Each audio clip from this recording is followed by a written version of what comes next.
So, I have a joke. Oh, a joke. Yeah, I have a joke. So, you ready for this? Let's hear it. Did you know that Bruce Lee had a vegan brother? Did he now? Do you know his name? No, what's his name? Brocco Lee.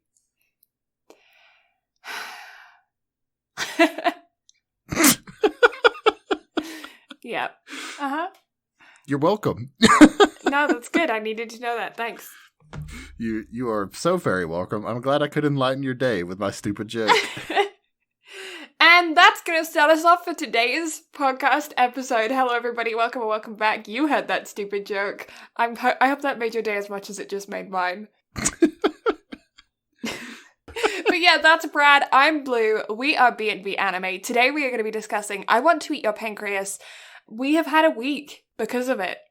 Yeah, I was a crying little bitch all day yesterday at time of recording. Did you cry at all because of this? I'm curious. I did, but not as much as I thought I was gonna. I think... You see, knowing you, I didn't expect you to cry at all. So the fact that you cried, because, I mean, I knew going into it that I was going to cry. I bawled my eyes out over the light novel. Mm-hmm. So I was genuinely curious, like, how you would react to it, because I know you're not much of a crier.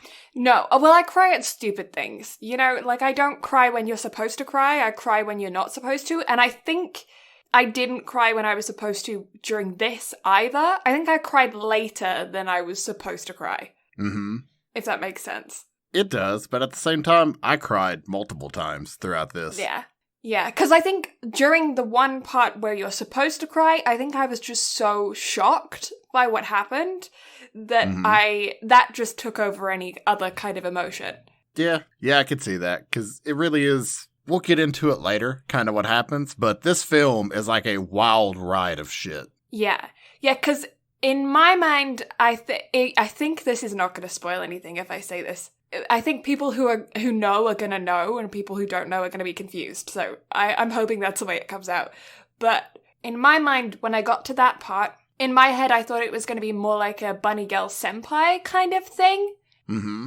Does that make sense? Are you with me? Oh, no, it does. Like, yeah. 100%. Because even though it foreshadows leading all the way up to it, and you know going into it what's going to happen, because the film starts off, like, in the future. Yeah. And then it cuts back. Like, it starts at the big event in the film. Mm-hmm. And then you immediately find out, like, what the reasoning is behind everything right after that. Yeah. So there's, like, you spend the whole film thinking one thing's going to happen, and then shit just goes sideways. Yeah, but it still leads to the same kind of situation. It's everything happens that's supposed to happen. It just doesn't happen in the way that you're expecting it to. Exactly. But before we get into that, how's your week been? Oh, actually pretty hard labor. I have been helping my dad put together our flower beds in the back garden. I think I spoke about this on a previous podcast. Mm-hmm. Where we are combining, we have these little, like, raised flower beds in the back garden that are surrounded by, like, wood planks, I guess, wood beams, maybe? I don't know. Yeah. And we have been combining a couple of them because there was one section where it was close to the deck, and the two raised flower beds were, like, pressed against the deck, and then there was a small puddle pond. I remember talking about that, the puddle pond. And we got rid of that, and then we filled that in and connected the two beds on either side. But then along the back fence, there was also two individual beds, and then we have a gate, and then another bed on the other side of the gate. And on the one side, we have combined those two beds together as well to make one really big bed. So this week, me and my dad spent the vast majority, he had the week off, so we spent the vast majority of the week getting those beams in place, drilling holes in them, leveling them, screwing them all in, and then doing the backboard so none of the soil went through the back of the fence, and then getting one of those huge, like, meter cubed things of soil delivered, and then just shoveling into the bed. So I have a couple cuts and bruises on my hands from just, like, scraping them on things, you know? And my dad nearly threw his back out. Damn it, Dad. Right? I know, right? He's always... His back's the one thing. Like, he's got good knees, he's got good hips, he's got good ankles, but his back is what he always throws out. And yeah, we got to, like, the middle of the week and of the week that we were doing it. We weren't actually doing it on a Monday to Friday, so when I say the middle of the week, we were doing it over a week, but we started on, like, a Thursday, so it didn't make any sense logically during weekdays, but you know what I mean. Halfway through. Yeah, sure. Yeah. Yeah. Halfway through the process, my dad was like, "Oh, I don't know if we're going to be able to continue. My back's really sore." And then the next day we had a thunderstorm, so he had to take it off anyway because we're not working during a thunderstorm. That's not happening. I said no. Yeah, no, that wouldn't be wise. Yeah. So yeah, we then picked it up again and we got it finished. It does kind of feel like it needs even more soil, even though we had that giant thing in it. But yeah, I don't know. It'll probably do for this season, and then maybe I'll help Dad put some more in next season if I'm around during the summer. Mm-hmm. And then yeah, that was pretty much it. One of the dogs tried to dig up my oregano. I have a feeling it was Tilly because of the paw size. So leave it to Bean. Yeah, she got lovingly scolded. Is you can't scold a dog like after the fact, you know? So you just have to like give them pets and look at their face and tell them that they're stupid, and then they don't understand. They think they're just getting pets, but you get to get your aggravation out while still giving them cuddles. It's like, you banned. Yeah, said in the most proper way possible. That's exactly what I was doing to her. I was like, you little shit. How? See, isn't it funny how you can say whatever you want, but as long as you say it happily, the dog is as happy as could possibly be. Oh, yeah. She wiggles the whole time, and you could call her anything. It's like, my brother calls her Tildo Baggins. That's amazing. Yeah, most of the time I just call her Silly Tilly. But yeah, my brother, anything that's like Till, my brother tries to like make work. So like Tilda Swinton, I think she's an actress. She was the White Witch in Narnia. Mm-hmm. Yeah, he calls her that sometimes. Although I get mad at him for that one because one of my only real recollections of her is the White Witch from Narnia, and that kind of has like childhood scariness attached to me. So I'm like, nah, you can't call my dog that. So just give George one from me. Tilly Bob Thornton. Oh no, because that's gonna go into the whole like anything Billy now is gonna be. Oh god, yeah, I'm surprised. You know, what's her name? Rose from Doctor Who. She was a Billy. I've got Billie Holiday in my head and Billie Eilish, but no, she's a Billy. Oh, I can't remember her name. That's really annoying. Have you ever watched Doctor Who? Nope, I've seen absolutely none of it. So, Doctor Who fans, feel free to scold me in the comments. That's your Star Wars. Pretty much. Yeah. But you see, with Star Wars, there is very little in comparison to how much Doctor Who is. So for Star Wars, you have no excuse. Whereas Doctor Who is the One Piece of the fucking sci-fi fandom. Yeah, but like, I also grew up watching Doctor Who. Like, I was watching it before I was conscious, you know? I was going to say, I think that's more like an English thing, I guess. Yeah, I'm so surprised how big it's gotten over here in North America since kind of like Matt Smith era. Mm-hmm. Like, people just went nuts for it. I guess it was put on Netflix or something, and then people went crazy for it. Yeah, because I remember whenever Netflix became a thing, like, Doctor Who just fucking boomed. Yeah, because I used to talk about it when I was in middle school, and I used to be like, oh, have you seen the latest, like, the Christmas special of Doctor Who? And everyone's like, what? And then by the time I got to high school, everyone was coming up to me and being like, did you see Doctor Who? And by that point, I was like, no. I've been watching North American shows, and I stopped watching Doctor Who. So listen, have you seen the latest episode of Naruto? Oh my god, yeah. Oh my god, yeah. Naruto. Let's just go watch Doctor Who. Let's just go watch Doctor Who. Oh, goodness. Yeah.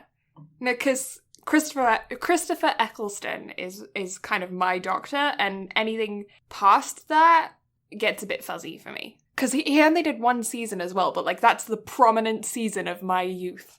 See, my favorite doctor is that one doctor from that one time. Yeah, that one's my favorite. That one doctor that was also in Harry Potter. Was there one that was in Harry Potter? Yeah.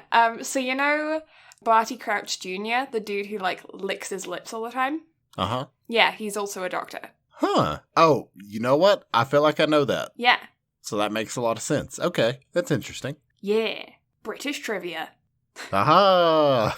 But yeah, what about you? How have you been? It's been a fun week. So on the RP server, I have taken over part of the criminal investigation division of the Los Santos Police Department, which is hilarious because another character is the head of the Russian mob. So, you know, that's not game breaking at all. Yeah, I was going to say, wait, they trust you with that? Well, the whole police department loves me as a Russian character because the Russians don't get into shit at all. Mm-hmm. Like, we literally just controlled the drug trade. Well, now the Russians have full control over the whole criminal system, so we now run the drug trade and the firearms trade. Mm-hmm.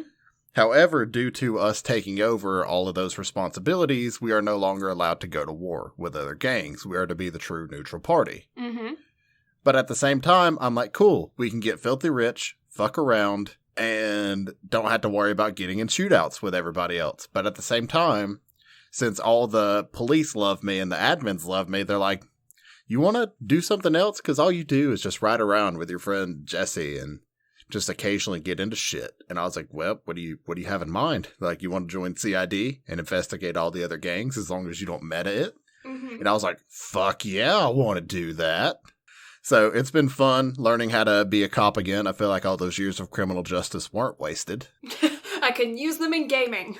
Yeah, who would have thought? And the launch of the 1.0 version of the server is coming up soon. Mm-hmm. So I have a feeling I'm going to start like hardcore streaming it whenever that happens, just because everything will be fully utilized and good to go and there won't be as many hiccups. Mm-hmm. So kind of waiting on that. Other than that, I bought a new book. It's by the same author that wrote I Want to Eat Your Pancreas, although I haven't started it yet because I haven't had time because work has been crazy, but it's a holiday weekend this weekend, so I will probably get some reading done this weekend. I also bought a new mic. Ah, what mic? The Yeti X. Oh. Because whenever I bought the Yeti that I'm using now, it came with the podcaster arm thing. It was the podcaster bundle thing. Yeah. So it did not come with a stand. And due to, I've shown you a picture of my setup and how I have like shit done and how I have the microphone being propped up on the arm on a giant All Might pop box. Yeah. With like the vocal shield around it. Mm-hmm. And I've noticed whenever I'm gaming that it's causing my voice to sound really weird. Mm-hmm. So I wanted to have something that I could use just for streaming and gaming that I could sit right in front of me on a stand and not fuck with my audio quality. Mm-hmm. Because, again, I want to be able to, you know, make the RP as fun as possible for those around me, and they don't have to worry about why my voice is all over the place. But also, I'm assuming if it's that bad in the server, it's that bad when I'm streaming. So I need to kind of, you know, go about and fix that. And the X was cool and also relatively cheap compared to some other things. Mm-hmm. Yeah. So, yeah, that's my week. What were you going to say? I was going to say that I finally finished that one book that I was talking about like 3 podcasts ago. The Unexpected Apprentice, I think it's called. Was that 3 podcasts ago? I feel like that was like 5 or 6 podcasts ago. Honestly, it was probably a long time ago. Because I did that thing where you start a book and you read like 2/3 of it in a day. I think I read 2/3 of it in 2 days, yeah.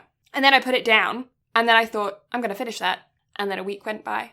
And then a week went by, and then I saw it on the shelf, and I thought, I'm going to finish that. And then a week went by, and a week went by. And then finally the other day I thought, I'm going to finish that. And I sat down, and I opened it, and then my dad went, hey, can you help me with this thing? And I went, okay. And I closed it, and then another week went by. So you ADHD brained it. 100%. But I finally finished it.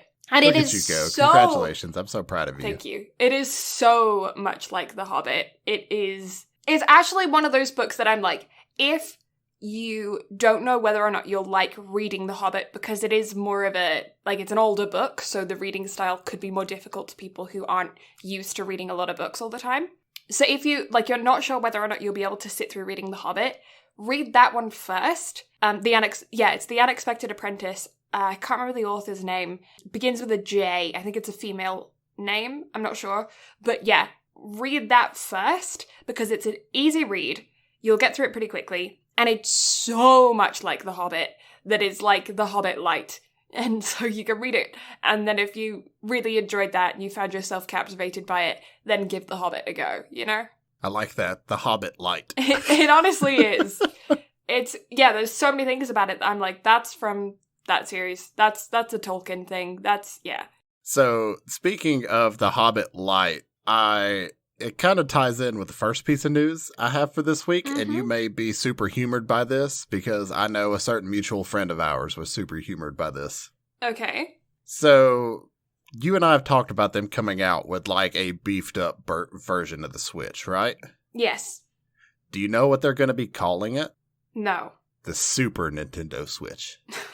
Oh, nostalgia. Is that not like the most Nintendo thing they could possibly do?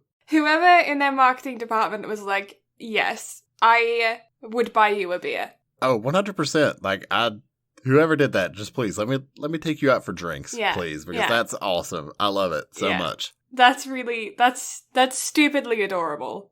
And with that being said, though, so you know what they're going to be doing with it? What? They're going to be ceasing manufacturing of the regular Nintendo Switch and just fully throwing it into the Super Nintendo Switch. Mm-hmm. However, even though they're stopping manufacturing of the normal one, they are still going to be bumping up the price of the Super Nintendo Switch. Money. I mean, definitely, but at the same time, it's kind of an odd choice to discontinue selling of what's probably their best-selling console and what's probably one of the best-selling consoles of all time. It does make me curious about looking back in their history as to whether or not they stopped production on, like, the Game Boy Advance when the Color came out. I don't actually know which order they came out in, so... I think it was Game Boy Color, Game Boy Advance SD, DS, DS Lite, 3DS. Yeah. I don't fucking know. And then Switch. No, Wii U, then Switch. Okay, fine. But for handheld consoles. I was going in handheld, okay?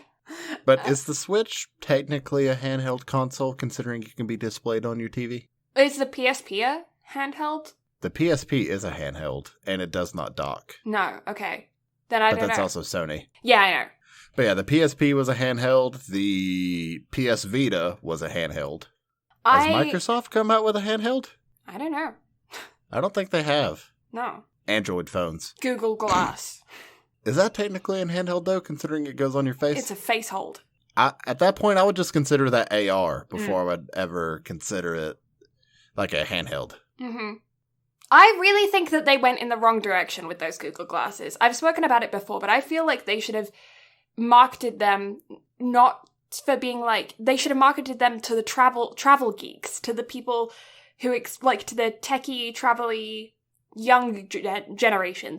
I feel like they hit the wrong crowd, because if they had said, Google Translate on your eyeballs for when you're in a foreign country, I feel like they would have been so much more, usable. It would have been so much more wearable if they had gone to businesses and startups and other companies and been like, hey, when your employees are in a foreign business meeting, chuck this on their faces, they can see what the other person is saying. Right, but then whoever is speaking could also see what they're saying. Unless they have some way to keep people from actually what's being seen. But then again, what do I know? But yeah, I feel like they should have gone for the more actual usable qualities. And then stupid things like you can play Pokemon Go on the go with your eyeballs. I mean, they should have done all of that at the same time, just the full press release. Be like, you can do all of this. Also, if you ever wanted to play Minecraft in real life, here you go. Here's your opportunity. You like VR? We'll let you play Resident Evil on these. Good luck. Mm-hmm. But also, then they would have to actually throw money into Google Translate and make it work better than it actually does and not give you fucked up grammar. I don't think Google wants to invest in that. Yeah, true. I still feel like there's a huge hole in the market for another company to come in and do Google Glass, but better. If Elon Musk did it, like a face Tesla. Oh my god. Everybody would be cat girls. right? I thought you were going to say everybody was kung fu fighting. No, that's next week, but, with more plot. I mean, substance. I mean, I have no clue what we're getting into next week. To be honest, I can't even remember, and I feel like I may have thrown you into the deep end of something, and I'm kind of nervous about it. You're not prison schooling me, are you? I don't remember. I have sometimes feeling like when I watched it, I feel like I was in a fever dream. So, which have you seen Prison School? No, I don't think so. Okay, good. We're not watching it. Great, cool. I'm gonna cut out this whole bit just so nobody can fucking try to make us watch Prison School. I refuse. And there's a reason why, but that's a story for another time. Yeah, I was gonna say I think I know, but I don't want to verbalize it in case I'm off. But yeah. Yeah, no. So, shall we get into the next piece of news? Yeah, I want to hear the next piece of news. So, next piece of news. Chainsaw Man's anime adaptation is going to be getting a promotional video in June.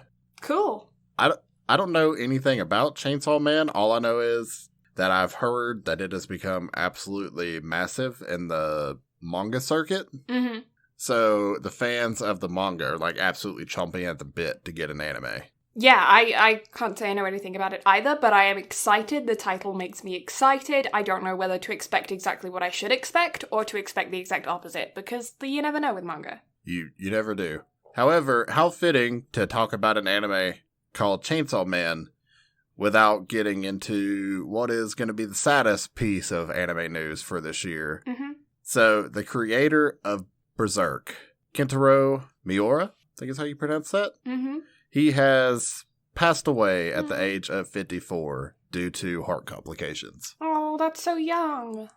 It is really young, and I don't know if you knew this, but Berserk was still going on at this point. Mm-hmm. So the man that has created the manga and everything behind it has unexpectedly passed away, and I know the manga community was absolutely devastated by this. Yeah. But I mean, with Berserk being what it is, that's a huge hole in the, anime and manga industry as just a whole, because that's, everybody knows what Berserk is in the anime world. Mm-hmm. It's like Attack on Titan, but more gory. Yeah. So it's definitely a very sad piece of news to happen, because the dude was absolutely beloved by the anime and manga community. And so our sincerest condolences to his family. Yeah, I mean, it feels kind of silly saying this, but F in the chat, Yeah, major Fs. Yeah, ripping pepperonis, dude. Yeah, because it sounds selfish to say it, and I haven't read Berserk, so I don't mean it this way at all, but with Berserk being as huge as it actually is, it's never going to have an ending now. Yeah, it's I don't know, there's quite a few times within our generation so far we've experienced some pretty impactful deaths of some really incredible artists and creators. Mm-hmm. And I feel like we're getting to that age now where every single time we hear about them, they mean so much more. Mm-hmm. And it makes me feel like in 5 years we're going to be those old grandparents sitting in a chair looking at the obituaries in the back of the newspaper and being like, oh, Susan's dead, that's... But no, I totally get what you're saying. It's the older you get, the more people kind of start falling off, or you notice it more the older you get.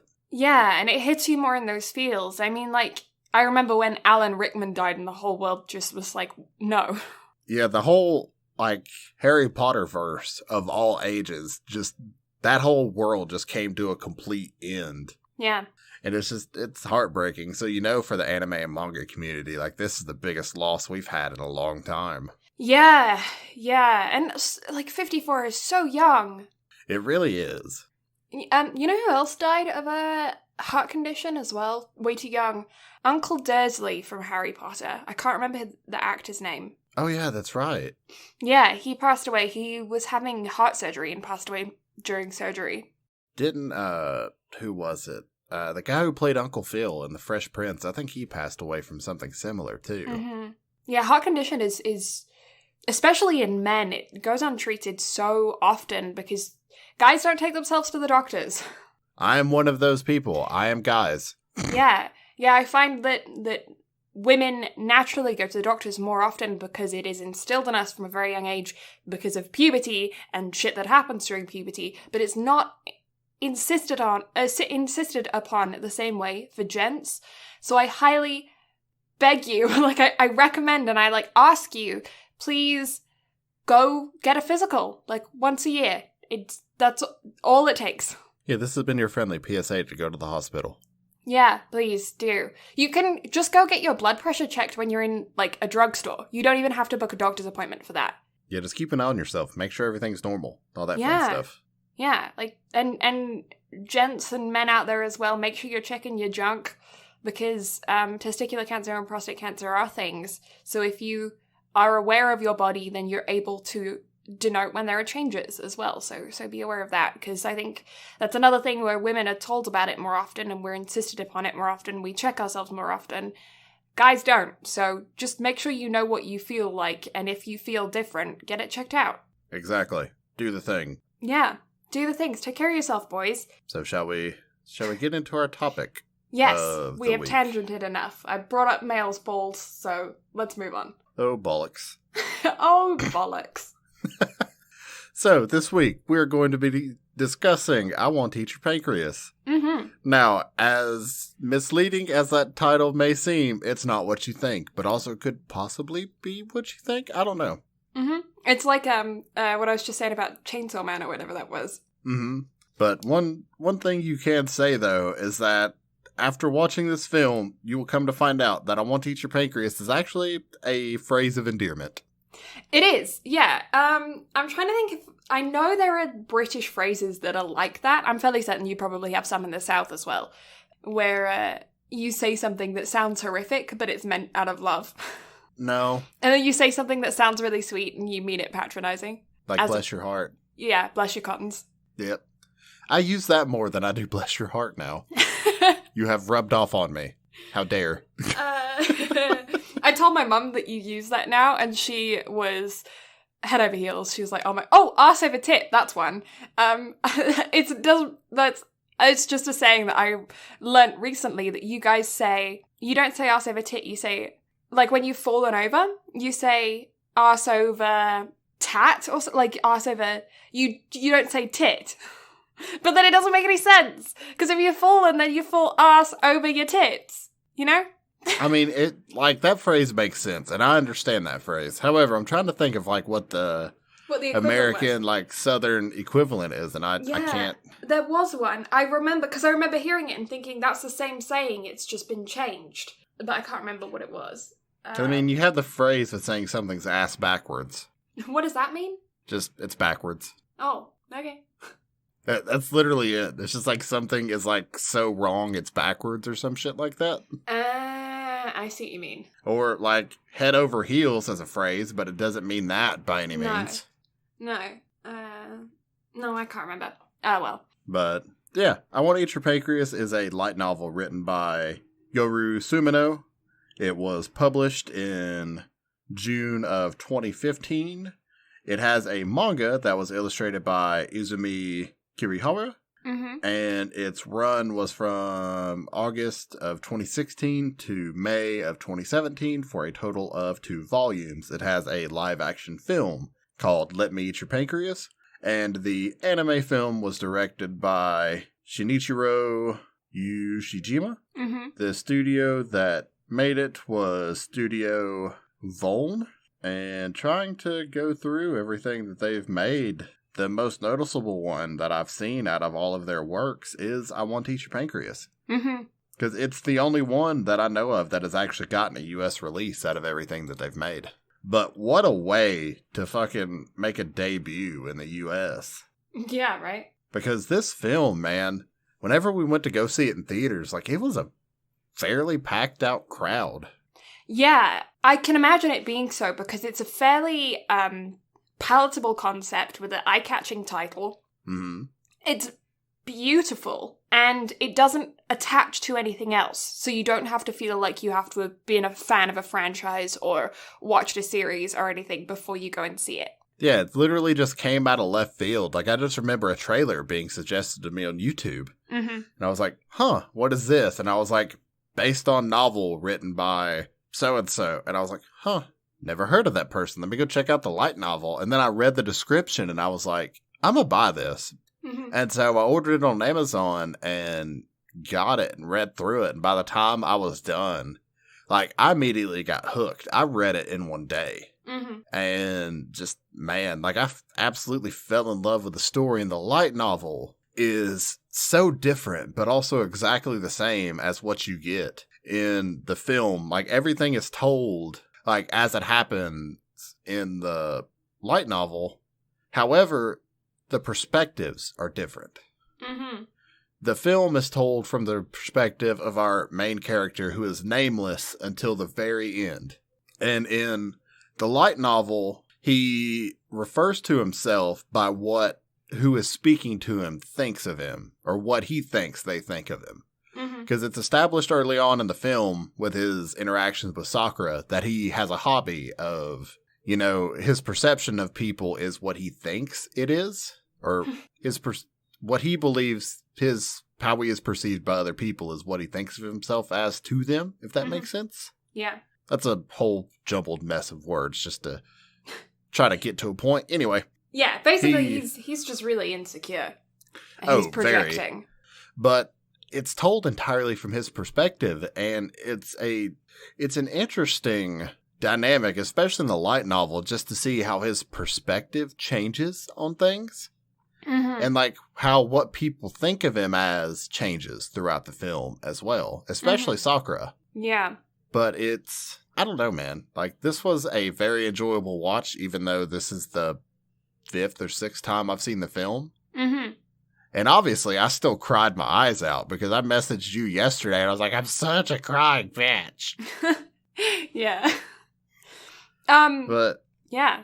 Yeah, so that's all the background. Shall we get into the story before we just start gushing? Or I'm going to be gushing. Okay, over everything. Well, it is rated a 4.5 on Anime Planet out of 5 and a 8.59 out of 10 on My Anime List. So both websites rate it pretty darn highly. And it is a PG-13 as well, which I feel like is fair. Oh, 100%. Mm-hmm. I am going to put a general trigger warning out there for it. It does have to do with themes of terminal illness, which is the main plot line of the film. So if that is something that does like concern you, then this is one to miss. Mm-hmm. And there are a couple of things later on throughout the film that are relevant to need trigger warnings as well, but I don't want to necessarily verbalize them because it could spoil things for people who, you know, don't know what's going to go on. So I do recommend that if you are concerned about trigger warnings, go onto Wikipedia or onto a site that describes the movie in detail and read through the description yourself if you are concerned about later trigger warnings. But yeah, that trigger warning about terminal illness is the main plot line of the entire film, so it's definitely not a spoiler. And I know one of those future trigger warnings that you're going to talk about. Mm-hmm. However, we will get to that because, again, I'm sure you remember the conversation we had about that one scene. Mm-hmm. It's not what you think it is. Well, I think I know where they were trying to go with it. Like, I think I probably interpreted it differently than I would have if you hadn't had that conversation with me the first time. Because I looked at it and I was like, okay, I think I know what they were trying to go with this. Yeah, because... And the only reason I have that concept and why I try to explain that to people beforehand going into it is because I saw it in theaters and I know what happened in the light novel in my head and the perspective that it's coming from. Mm-hmm. So I know how it's supposed to be. But then after I saw the perspective of how the film is told, I had a realization of, oh, fuck. That's going to look this really bad. This seems like that looks so much worse. Yeah. Than how it actually is. And I could like visibly, or not visibly, but audibly hear people gasp whenever it happened in the theaters. And I was like, oh God, oh no, that's not how that's supposed to be. Oh no, like don't get that in your head. Like he's not a bad guy. Yeah. Yeah. And I feel like I know what they were trying to do with it. And I don't really know how you could not do it that way. with the perspective that they went with. Unless he, like, started talking to himself or something. I don't know. But I feel like I know what they were trying to go with it. Yeah, like they should have given him an internal monologue. Something. Like whenever it happened, like he should have had internal monologue. They could have had her, like, say, this is what you were trying to do. Yeah, but it's never explained. No, it's not. If you haven't read the light novel or you don't know what's going to happen, it's going to leave like a sour taste in your mouth for the main character, and it's not. Like, I can't say that if I were in his situation, I would have done the same thing, but I got where he was coming from. Like, it made sense. I'm just as aggravated at her as I am at him in that situation, because she also pushed his boundaries. But we will get to that. Oh, yeah, 100%.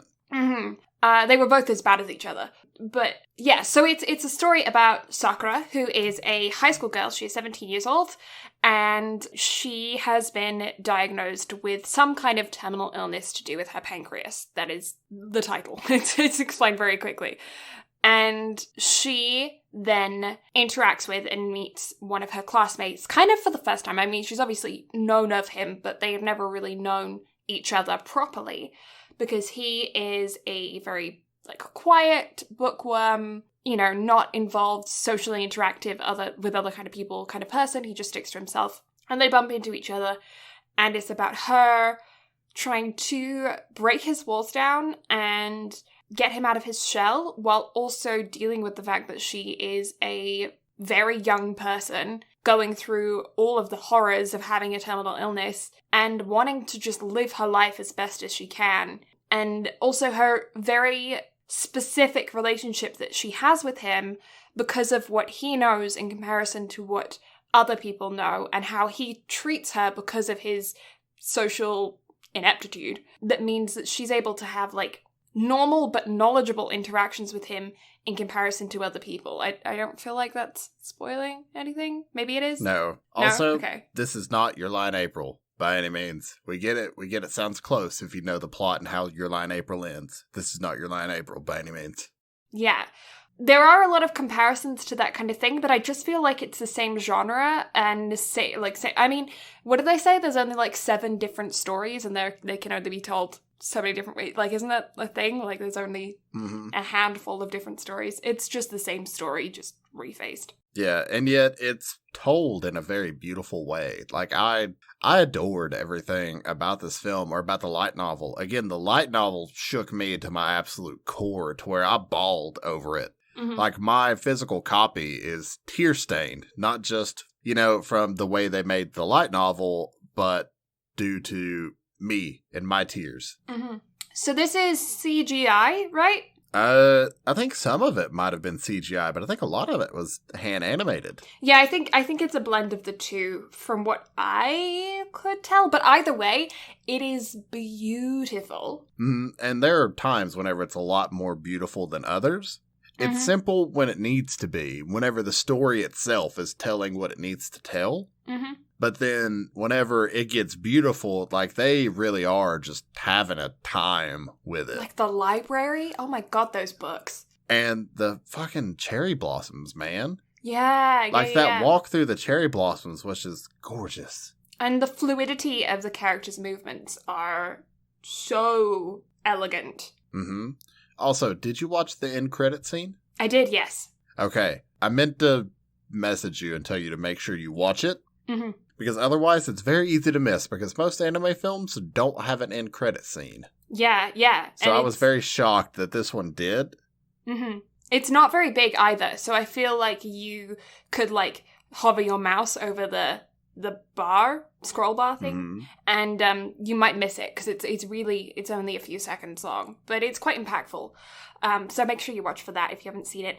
And what else should I say before we put on the spoiler chicken hats? Grab a box of tissues if you're going to watch it. I don't know if you're going to cry. I only shed a couple of tears, but I know that, like, I have friends that I know sat there and just sobbed. So depending on how it impacts you, where you are in your life, how your day has gone, you never know. That is me. I am friends. Yes. Like, no joke, like, I pulled my hood up over my head and pulled the strings in the theaters, and Tree did the same thing. Aww. Tree didn't cry. It almost broke him, but we were sitting there right beside each other. We both just slowly pull our hoods over our heads and just yank the strings. Oh. Well, I'm sitting there just sobbing my eyes out, man. Like, it hurt so much more to actually watch it than how I read it. Yeah. But at the same time, I still feel like I cried almost the same amount from all of it. It was, man. It's a really good time. Yeah, it's a good film. I do recommend giving it a watch. I think it's worth the high ratings that it's gotten on both sites. I recommend it. I think it's one of those ones that, because it's kind of a complete package, you don't get any more, you don't get any less, and it's just the one film, and it's really, like, done that way. I mean, obviously you can read the light novel and stuff, but, like, you know what I mean? For content-wise, it's kind of just the film. I feel like it's a really good taster into more slice-of-life-y, emotional type animes. So if you are... it's one of those, you can show it to anyone. Yeah. And, like, give them a taste of what anime is. It's one of those ones where it's like, if you know someone whose impression of anime is Pokemon and Dragon Ball and Sailor Moon, this gives them a whole different perspective. But also, if you know someone who only watches, you know, Gundam, Magical Girl, I don't know, like, very different styles of anime, this is one to give them a taste test before jumping into something like Your Lie in April, you know? And I don't know, I just feel like that kind of says it all from that perspective, because it can be an introduction to a lot of things in the anime world, either the slice of life genre in general or anime as a whole. Yeah. Because it has everything you could want with it, from a compelling story to beautiful animation to where the music was excellent. Mate, that fucking intro scene, like after that, like how it opened, just that OP scene was just phenomenal. And can we talk about her shorts and blouse combo? Like, I want that outfit. Yeah, like just that whole outfit from the trip out of town was just awesome. Yeah, I want that. I would wear that. It's so cute. Yeah. All right, spoiler chicken hats before we just sit here and gush and accidentally spoil some shit. Yes, yeah, check them on. Yeah, chicken hats. Okay, yeah. So, let's jump into the scene that we're gonna probably spend the most time talking about. So we have Haruki and Sakura in her bedroom. After they have come back from the trip a little while, he's kind of been berated by the classmates for quite a while. His self-esteem is on a pretty heavy low at the moment from everyone kind of berating him. He also is very conflicted by his emotions right now because he's realizing that he cares for her more than he initially thought that he did, and also she has been putting out flirtatious signals towards him, and he knows that he can't really get romantically involved because she's gonna die soon, but he also can't help his own feelings. So we're in her room, and she decides to push him up against a wall and go to kiss him, but then laughs it off as a joke, but clearly made him incredibly uncomfortable, pushed him past his boundaries, and then he reacts to that situation by pushing her down on her bed and pinning her down, basically. Yeah, and again, and that's a really weird, like, spot to jump into to start off the spoiler chicken hat part. However, yeah, like, the whole journey of the story is our main character getting, like, his whole world is changed by Sakura. Her. Like, him interacting with her. Like, she basically made it her mission from the time that he found out that she was dying. Like, she made it her personal mission. I don't think the film explains it as well as it did in the light novel. But the second he found out, she knew that she wanted to make sure that he would be able to make friends. Yeah. Like, she made it her mission to where he would be able to actually get close with people and at least be able to open up and hopefully make friends and eventually find a relationship, because she was very interested in him, not necessarily from a romantic standpoint, but they are true polar opposites of each other. Sakura is just an extrovert and goofy and loves to get into everything, whereas he's just a bookworm, quiet, like literally the social outcast of the entire class. He doesn't want to interact with people. And obviously, what he thinks people think of him is nowhere close to what it actually is. Yes. Yeah. And it kind of is, throughout the film, it's very much a lot of the nuances and relationship stuff. Like, yeah, they don't explain it clearly like I assume they do in the light novel. They do.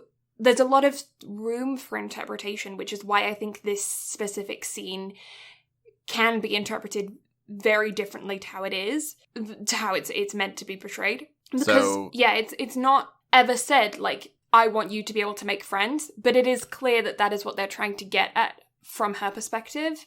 And it's also quite clear, I think, that neither of them really are romantically inclined to each other, because he very much stated that she was cute, but, like, not his usual type.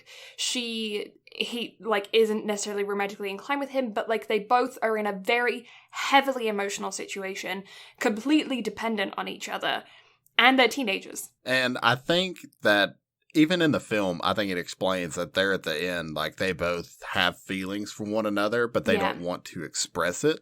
Yeah. Because they don't want to, put that burden on the other. Yeah. Because I wouldn't want to be that person. Like, if I fell in love with someone who was dying, I would have a hard time telling them that. Because, again, the burden that would put on them and the amount of pure sadness, especially if you knew they kind of felt the same way back. Yeah. Like, that would suck. Yeah, the person who's ill would feel guilty. Mm-hmm. And then if they told you the same thing and anything kind of, transpired from that, the guilt that both parties would feel would just be astronomical. And then when eventually the one person does die, then the other person feels like they have some kind of responsibility to not get with anybody else, which is kind of the exact opposite of what Sakura's mission was with him, is that she wanted him to be able to interact with humans in any way, shape, or form, whether that just be platonically or romantically. And I feel like that would kind of work against her cause. And not only that, but it's not the story that this is trying to tell. The main focus of the story is a story of personal growth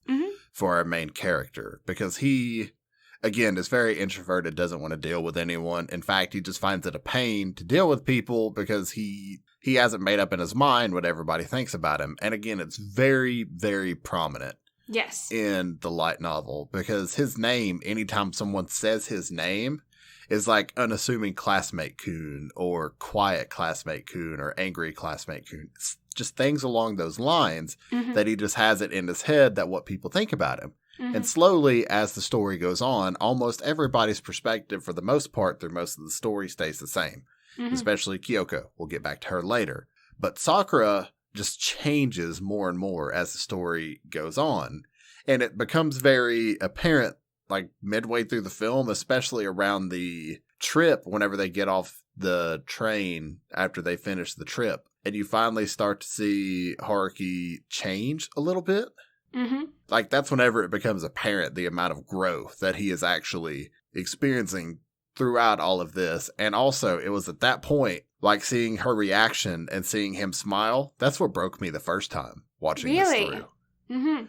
Because, again, like, me, character development is the number one way to my heart. And organic character development. Not like, boom, somebody died, now we're going to have growth and put on a baseball cap or some shit. Like, none of that.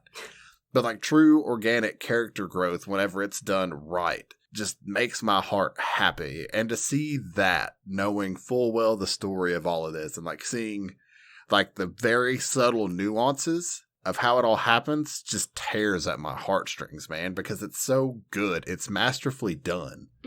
And, again, it's so sad because that one particular scene, how it's portrayed, because if you don't know how it's going to happen and you don't know the perspective of what's going on in our main character's head, like, it can just taint everything. And it hurts me to watch it just because of the reactions that I saw in the theater. So I feel like we can discuss it more after we talk about the plot leading up to that point. Yeah, I just want to my biggest thing in this is that I feel like they were both as bad as each other. And he like held her down and she just like kind of grabbed him and he froze. But I still don't particularly think that one situation was worse than the other. They both No, like, they are both 100% wrong in Yeah. that. Like, everything about that was wrong. However, it's not portrayed as it should be. No, and I feel like because of the stigma against gents, I feel like it would taint Haruki way more than it would taint Sakura. Yeah. In people's minds. And because... And again, like, it wasn't supposed to come off as creepy as it did, just because of the whole situation. No. From his perspective, like, again, it's like you said, like, he is basically at a low because he is conflicted with all of his feelings. He just genuinely doesn't know how to act. And she, like, comes on to him in such a way he has not had that kind of relationship with anyone. Like, he's never had a friend before. Yeah, never had a friend, never, like, dude hasn't been hugged by anyone outside of his parents. Yeah. So it was just emotional overload to the point to where he blacked out. Like, something about it just snapped in him and pissed him off to the point to where he just had to get her off of him. Mm-hmm. And again, it's just a point of, like, he blacked out until the tears started flowing. And then it's like he came back to himself. And he's like, oh, fuck, what have I done? Yeah. Because he never wanted to hurt her in any way, shape, form, or fashion. No, and he just didn't like do his anything. brain just clicked off. Like, he didn't hurt her in any way, but looking at it from the outside in, from the film perspective, it looks so bad. It looks really bad. But yeah, I mean, there are no excuses for his behavior, obviously. No, absolutely not. But there are like, also there are also no excuses for her behavior.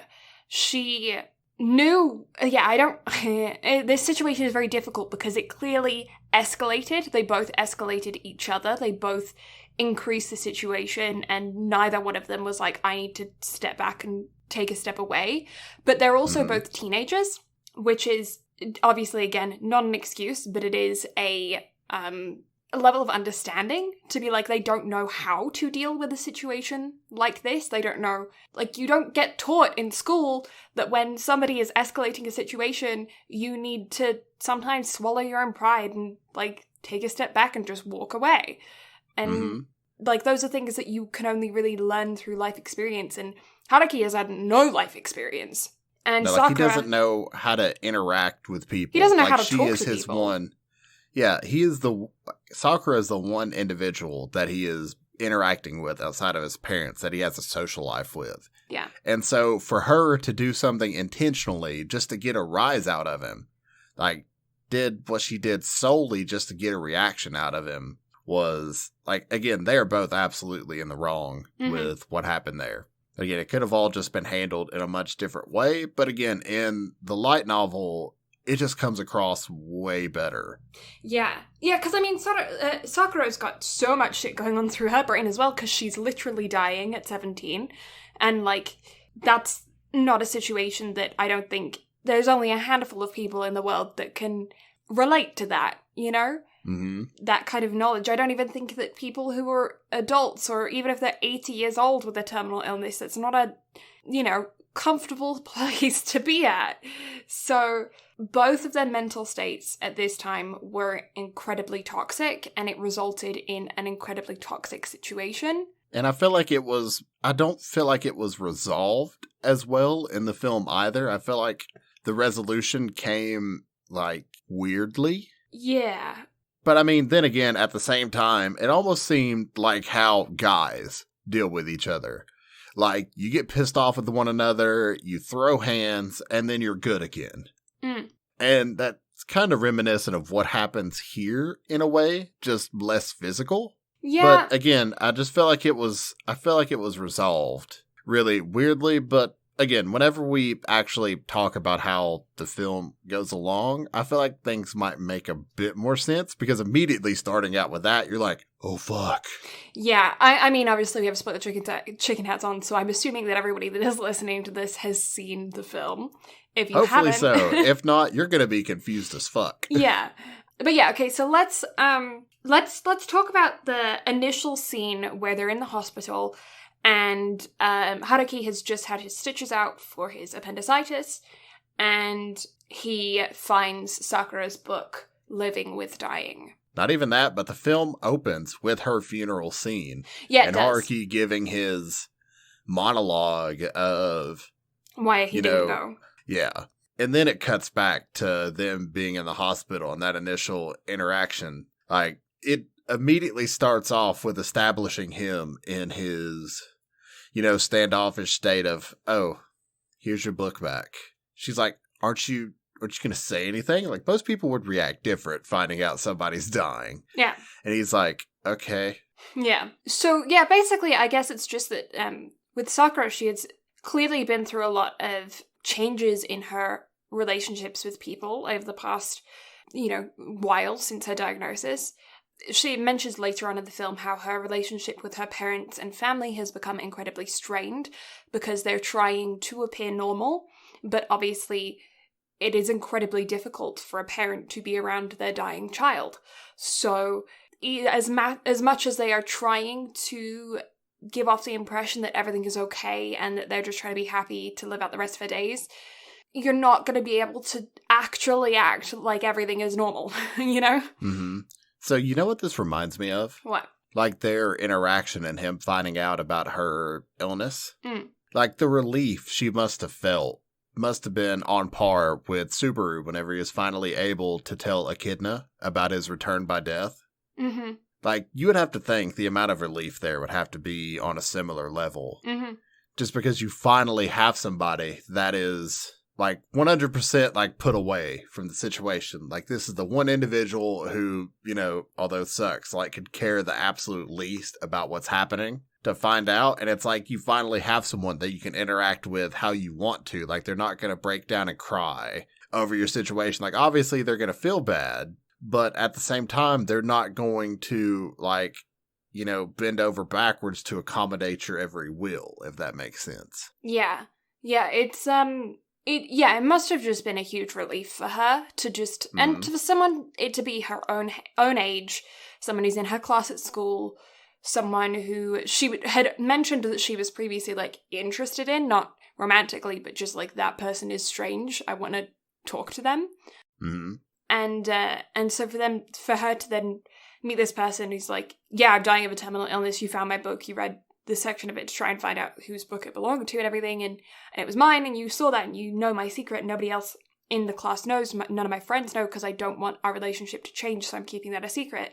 But now you know, and you're not my family, and you don't really give a shit about me either way, so nothing changes. You still don't give a shit about me, And because of that, she then finds this attraction to him, this like, I want you around. You are able to make me feel normal while still giving me company. Like I'm around another person, but you the situation, but you also don't treat me any differently because you never treated me away before, Like you just are who you are, and you're socially awkward and you're going to remain socially awkward. Which, mood. Yeah, 100%. And just seeing how they both grow together, because she immediately makes it her mission to be with him as much as humanly possible. Like, she takes the library job with him just so, they can spend time together there and talk. She starts dragging him out to hang out outside of school. She makes a bucket list that she wants to complete with him. Yeah, and they go to Korean barbecue where they eat animal organs together. Entrails, yeah. Awful. Which... honestly, though, like, that was just a really cool and impactful scene. Just because they're like, oh, hey. She's like, so, in ancient times, whenever somebody was sick and an organ was failing them, they would eat that organ just so they could, because they thought it brought about healing power. So she's like, I want to eat your pancreas. Title of the film. Title screen. Yeah. And I was like, I like that. That's cool. Mm-hmm. And then, like, they just continue to hang out more and more. Sakura's best friend, Kyoko, gets involved, and she's like, who the fuck are you to Sakura? Like, you don't know anything about her. She's fragile. You need to not hang out with her so much. You don't need to hurt her. Otherwise, I'm going to kick your ass and kill you. Which, honestly, that's me. I see a lot of Kyoko in me. Because I have done that to boyfriends before. I have messaged them, and I have said, look, if you do shit, we're going to have a problem. So you are that friend. I am that friend. I have been that friend. I have done that. I have messaged someone on Facebook and been like, dude, what's your deal? Like, honestly, though, I love that because one of my best friends, she has been that way for me, too. Yeah. Like, I had a girl that would not leave me the fuck alone. And so finally, my friend Shelby just stepped and she's like, hold on, fam, I got you. And she took care of it for me. So I was like, you the bomb. Yeah. Yeah.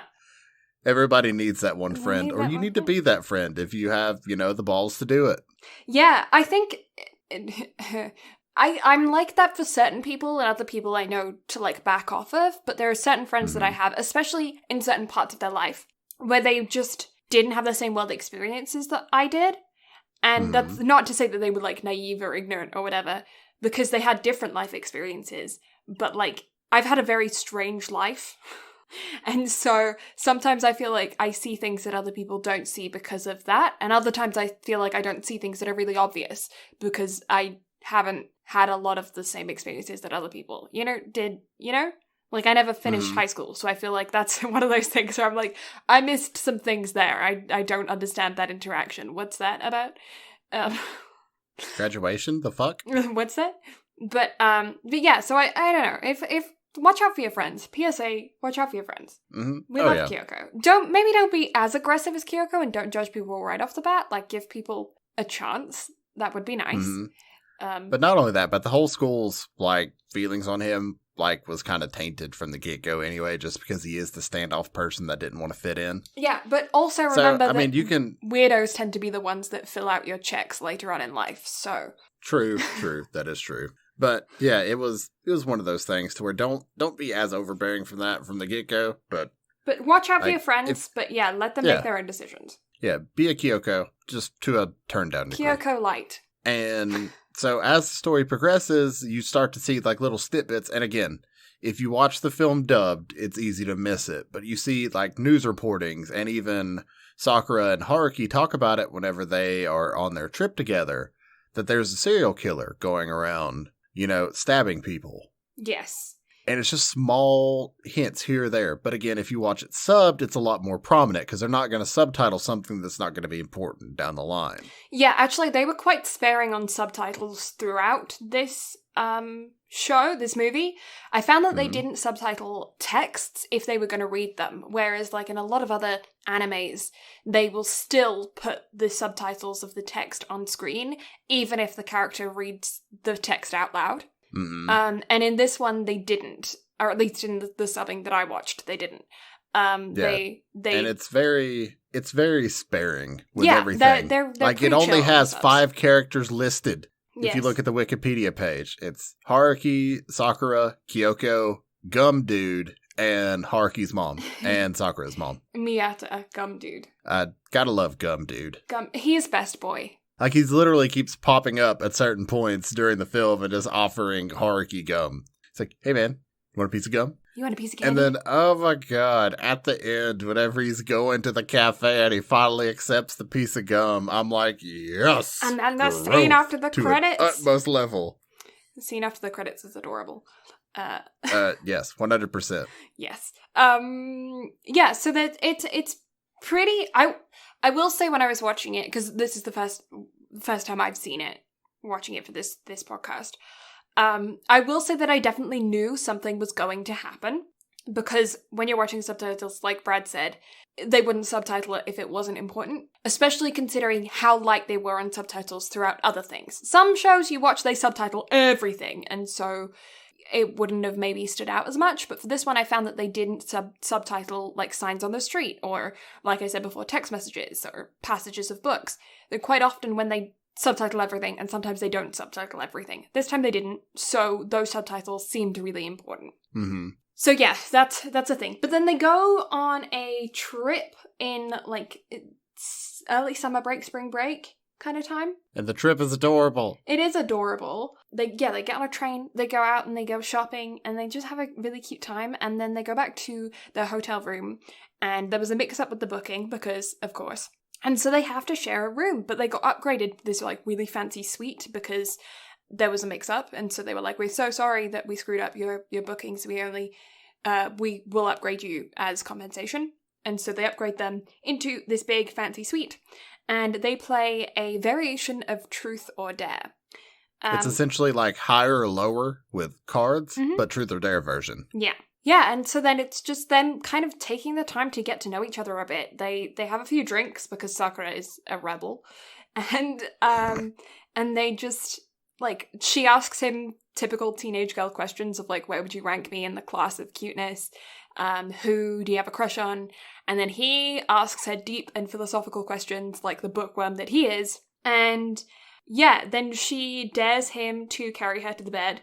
And he does. He princess carries her to the bed. And it's cute and she squeals. And yeah, and then she, at the end of the night, after they spend a good amount of time getting to know each other and just like hanging out and chilling, and he gets a lot more relaxed. That's one thing you do see throughout this section is him being really stiff and uncomfortable when the interactions first start. And then towards the end of the night, with the aid of the alcohol, don't drink underage kids, he becomes a lot more relaxed and they're able to have a lot more like free conversation. And then at the end of the night, she dares him to sleep next to her in the bed because he doesn't answer the truth of what are you going to do when I die or something. It's like... So it's the final question she asked because she won the last round of Truth or Dare, and she asks, what would you do if I told you I was actually terrified of dying? Yeah. That's it. And I don't know how it was for you, but the first time I had that question asked, I was like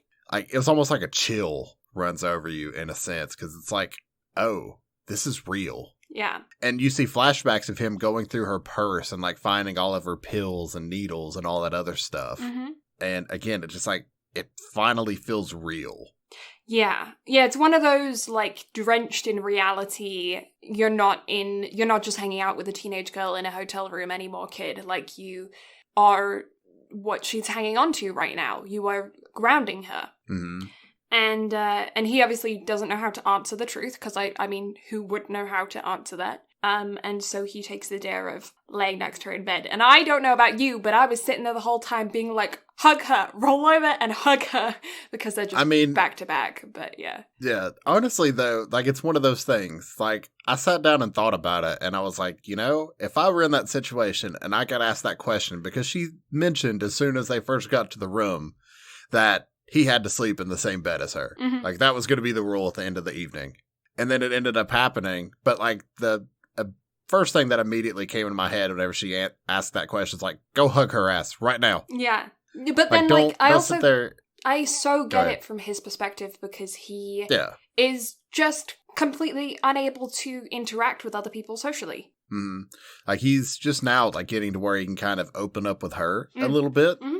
Also, the questions that he asked her was adorable. Mm-hmm. Like, what were you like as a child? Because, you know, I want to get to know you and see if you've always been that way or if your illness has affected you in any sort of way and stuff. And she even calls him out on it. She's like, what is this, a job interview? Yeah. But again, it was just like, it was a really cool interaction, and everything that got asked just made so much sense. Mm-hmm. And then they wake up in the morning to Kyoko calling Sakura. Is like, where the fuck are you? Why did you tell your parents you were going on a trip with me? I barely got my parents to convince them to lie back for you. Mm-hmm.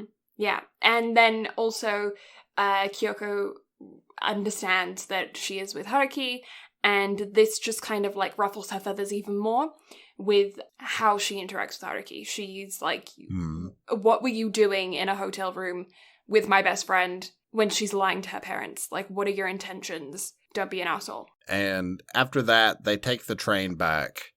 And it's finally whenever they get back into town where you see Haruki slip a bit more.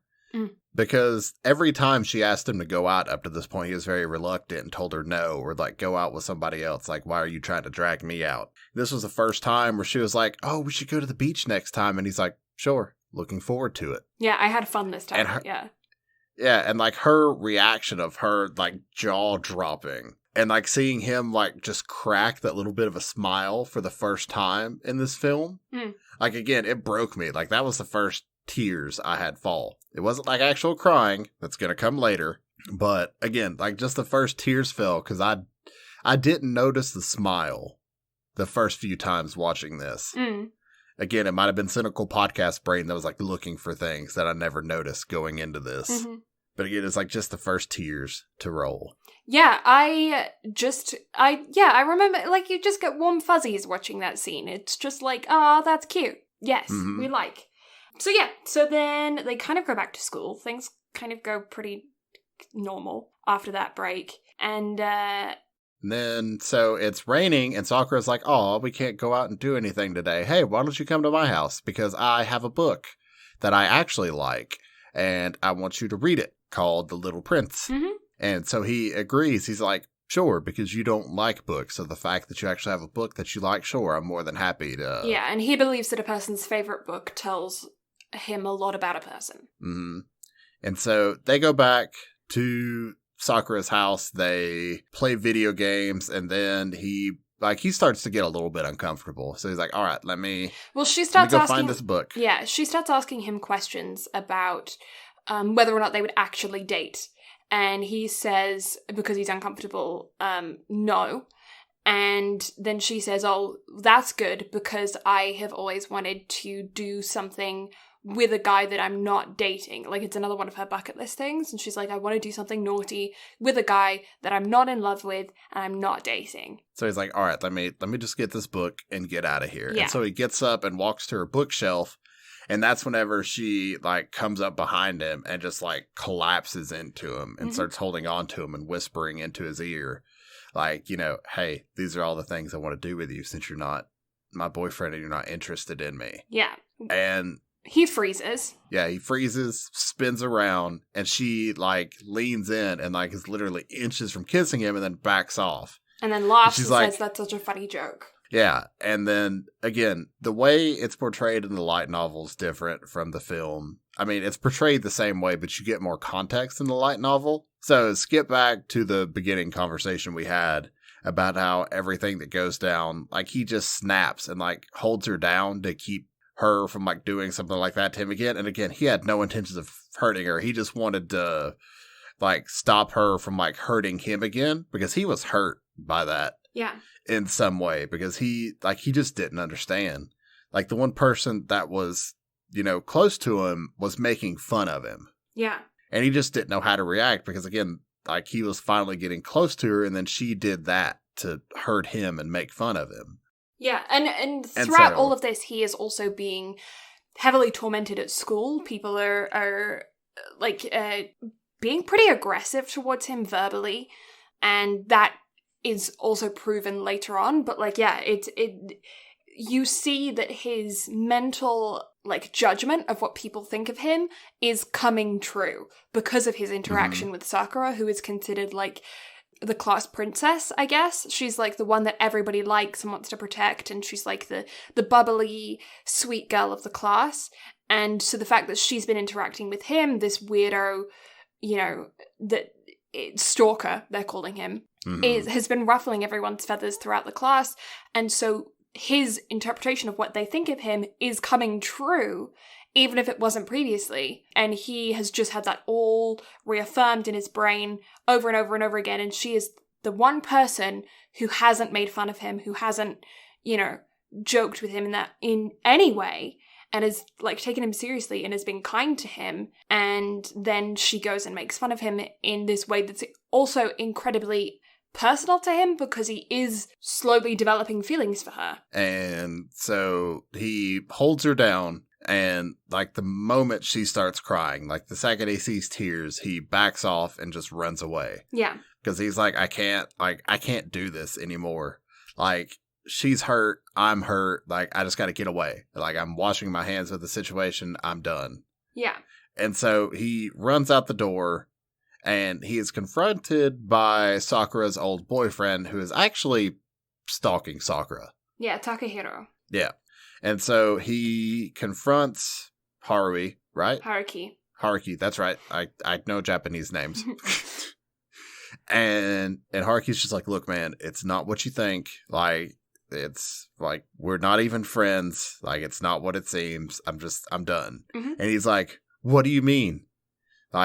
Obviously, you were just coming from her house. Obviously, you're not just friends. And Haruki's look, man, she doesn't like overbearing people. That's why she broke up with the last boyfriend. Yeah, he also knew that they went on a trip together. He knew details that I don't know. He clearly had been doing some investigating into, asking around at least. Because I don't think that's the kind of thing that Kyoko or Sakura would have been, like, talking about, you know?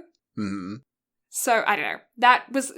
girl code was kind of like, no, you don't talk about that in a public situation. If you went on a trip that you're keeping from your parents with a boy that people don't like, you don't talk about that publicly. So it made me feel like, I don't know, my girl code alarm kind of went off then when he was like, he knew that they went on a trip. I was like, wait, how did you know that? Because Kyoko or Sakura wouldn't have mentioned that. Mm-hmm.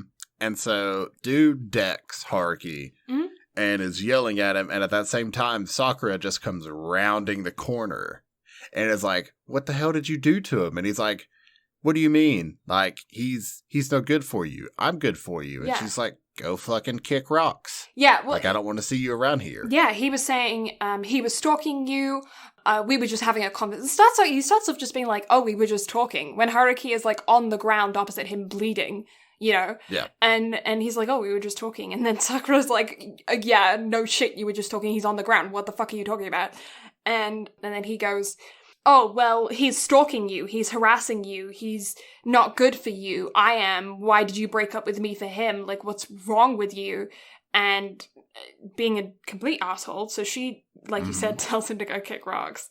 And when he doesn't want to leave, she just says goodbye, which I think is such a good line. To just be like, oh, yeah. Bye, like, leave. So good.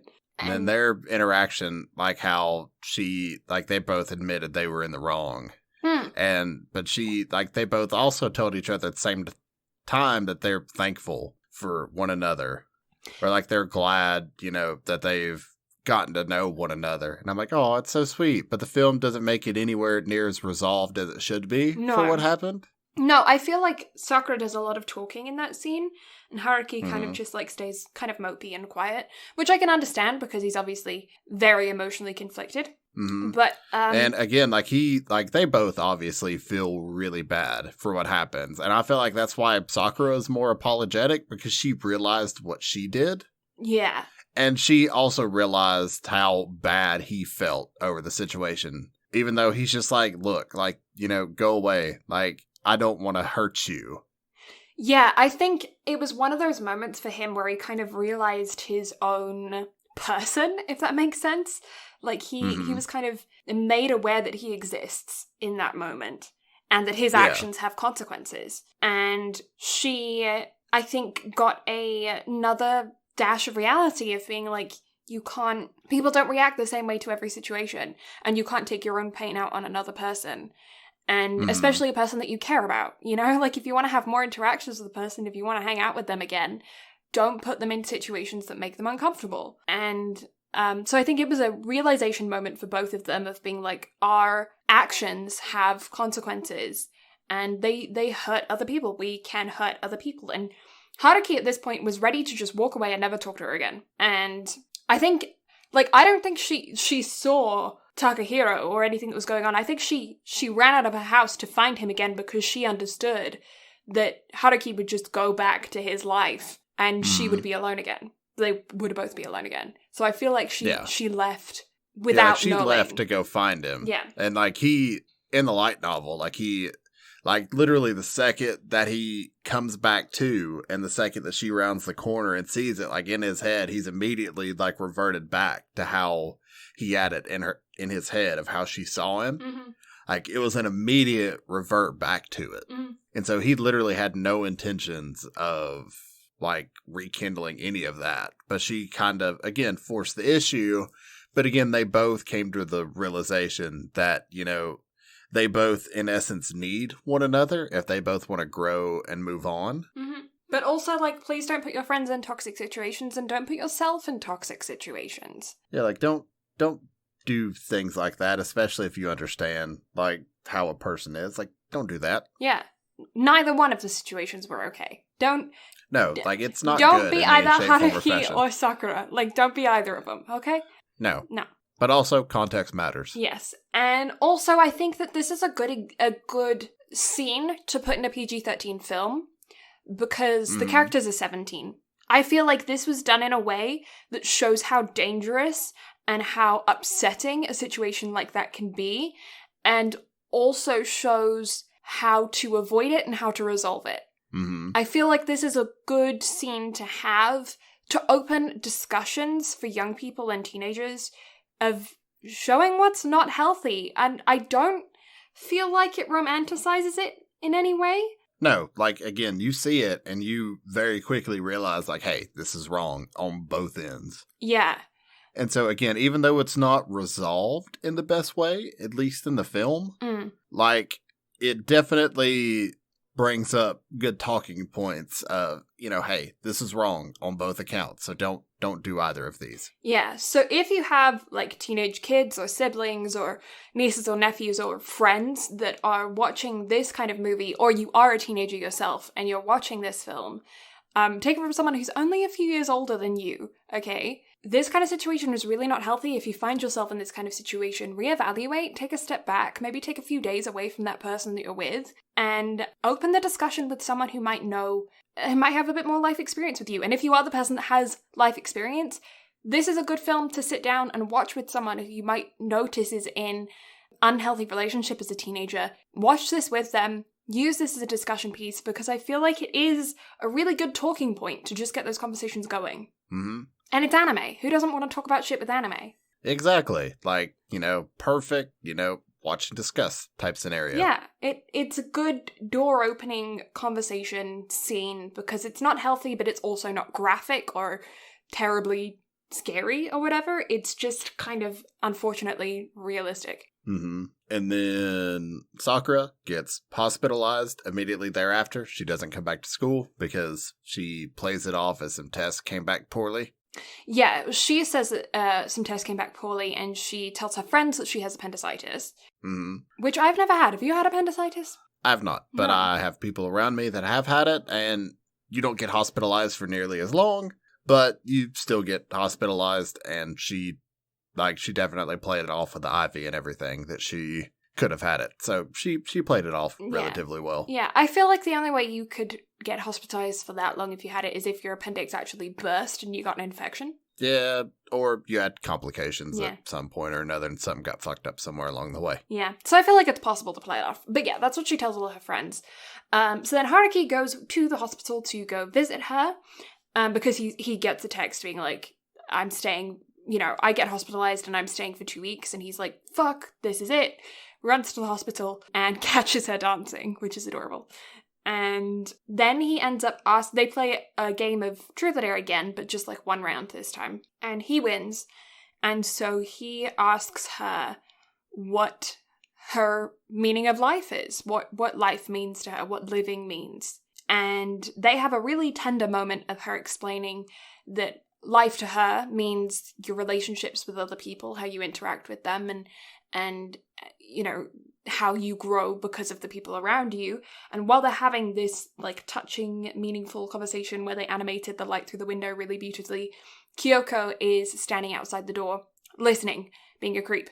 And, very much being a creep, and being very pissed off while being a creep too. Yes, yeah, because she still doesn't understand Haruki. She doesn't understand why Sakura all of a sudden took a liking to some random quiet dude in the classroom when she seemingly had the perfect boyfriend and the perfect friend group, and all of a sudden she's ditching Kyoko and broke up with her boyfriend and all this other kinds of stuff, and is hanging out with this loner dude in the class who everyone calls a stalker and a creep and weird, and she just doesn't understand.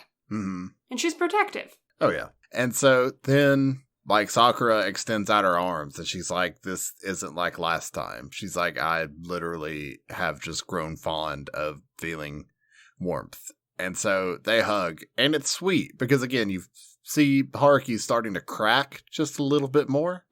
He still doesn't hug her back, though. He has yet to hug her back. Yeah, and then Kyoko just busts in, and she's like, what the hell are you doing? Mm-hmm. And Sakura's just like, Kyoko, I'm so glad you came. Oh my god, I've missed you. And she's like mouthing to Haruki to get the fuck out.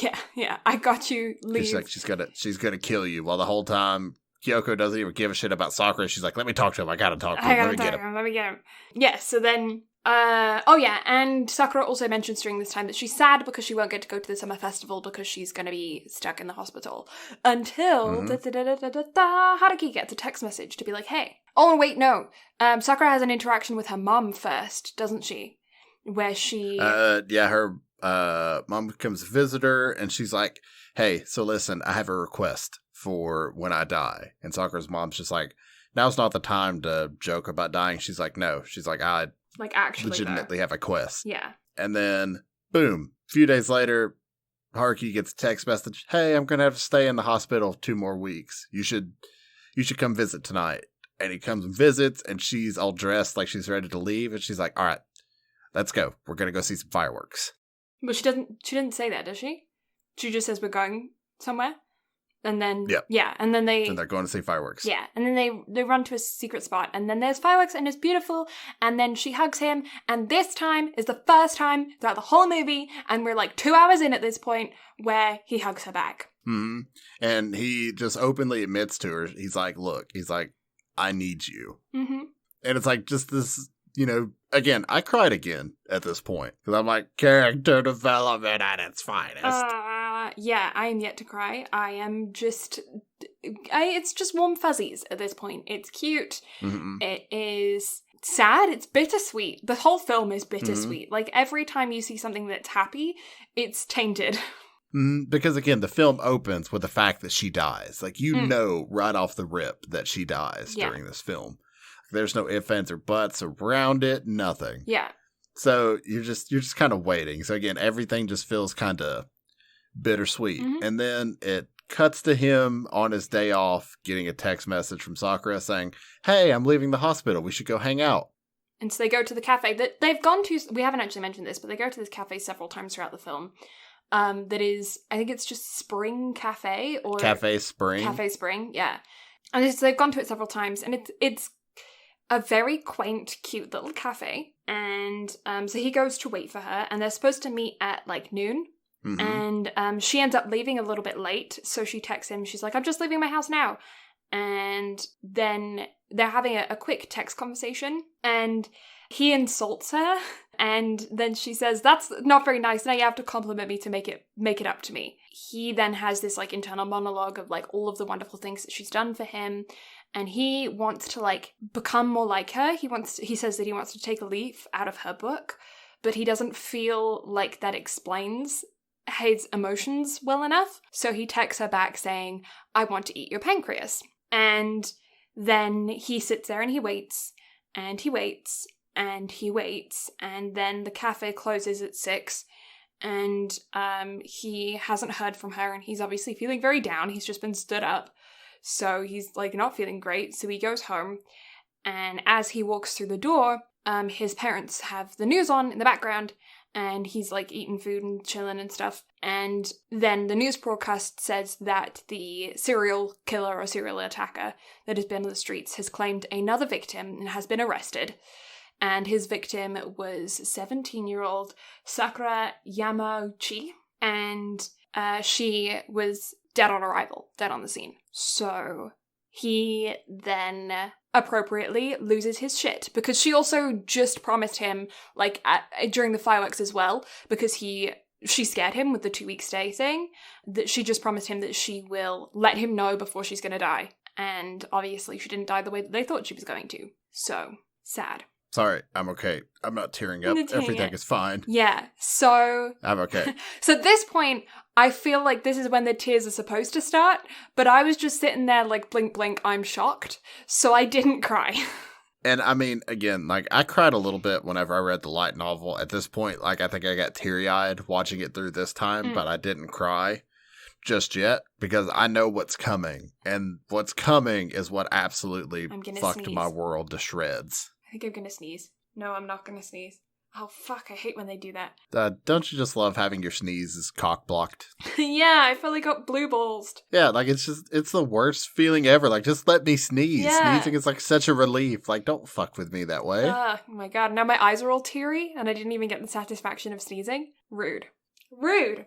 And so, because of everything that happened, and how he felt, like, he didn't go to her funeral or anything like that, because he couldn't process everything that had happened. Yeah, for 10 days he was just in his room, reading her favorite book. Yeah, which also, because, like, again, he said he read books in the order that they were placed on the shelf. Mm-hmm. So, and he felt guilt, because, for one, she had lied to him that she would let him know when she was going to die, which again couldn't be helped. He realized that, blah, blah, blah. Anyway, and that he would return her favorite book and let her know what he thought before she died. Again, like, broke my heart whenever that was still, because it made a point to show that on his shelf when she died. Yeah. And I was like, oh no, my heart. Yeah, well, it's also, what kind of psychopath reads books in order of what they are on a shelf? I'm sorry, but, like, no. Hey, man, he's weird, okay? He's weird. I mean, I get it. People are particular. I am so not that is such a foreign concept to me. I will look at a bookshelf and pick something at random. So, yeah, I don't know. That's. I mean, look at our anime queues and how much on that shit actually gets watched. Honestly. You know what I'm saying? Yeah. We are both I feel like random. I'm better about books than I am about anime. Anime, I have a whole list of shit I want to watch, and I'm like, ooh, what's this? Let's watch this instead. No, I'm the worst with books. Every time I go to a bookstore, I'll buy a new book and not read it. Like, it's... That is just you to a T. Like, Yeah. nothing about that surprises me in any way, shape, form, or fashion. No, it's either I will be reading it in the car on the way home from the bookstore. And I don't drive, so I'm not reading and driving, I promise. Or I will not touch it for like 4 years, and then I will discover it again, and then I will read it after I've just bought another book that I should be reading because I just bought it. You know? Mm-hmm. I don't read things the way that they should be read. But yeah. So you actually read your books backwards to forwards instead of forwards to backwards. I do. Anyway. I start at the end. It's more fun. The end. Cool. Now, how does Yay. this start? Yeah. Right. But yeah, it's just shocking. This is where I thought that it would be like Bunny Girl Senpai, because this is a spoiler for Bunny Girl Senpai. If you haven't seen Bunny Girl Senpai, this is a spoiler. Fair warning. But the scene with the bus, where he's like, I'm gonna go and run and like take her place and shit, that's such a stereotypical kind of anime plotline of hero person going to take place and it's also not, I feel like it's done a lot. What is it? In there's that film about cancer. Actually there's 2 films about cancer that I can relate this to. But there's the My Sister's Keeper, where the girl in the book, it's a very different book. This is a spoiler for My Sister's Keeper. The book is apparently very different. I haven't read the book myself, but one of my friends did and said that it was so different from the film. Because in the film, the sister dies and goes to heaven or whatever, and the younger sister gets her emancipation and doesn't have to give her her organs. In the book, the younger sister gets into a car accident and then they harvest her organs to give to the older sister and cure her of her cancer. So one of the sisters dies in either one, but in the movie it's different to the book. In this, I was half thinking, because it's obvious that something is going to happen with this murderer if you watch the subbed, because it's so prominent throughout the way that the film progresses. It's not a subtle foreshadowing. I was thinking, at least if it's going to happen, like, if he stabs her, that Haruki is going to be around, you know? Like, we're going to be seeing it from Haruki's perspective. I did not think at all that he would just find out later, you know? Mm-hmm.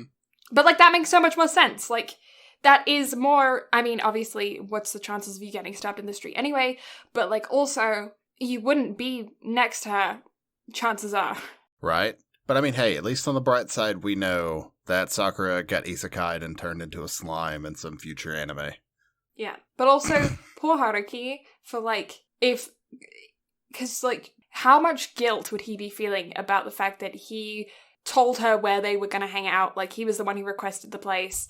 Like, he was texting her and then didn't follow up when she stopped texting him. He waited at the cafe for 6 hours and didn't clue in to anything. You know? Like, the amount of guilt that he must be feeling, that he's putting on himself, because obviously he is not guilty in that situation at all.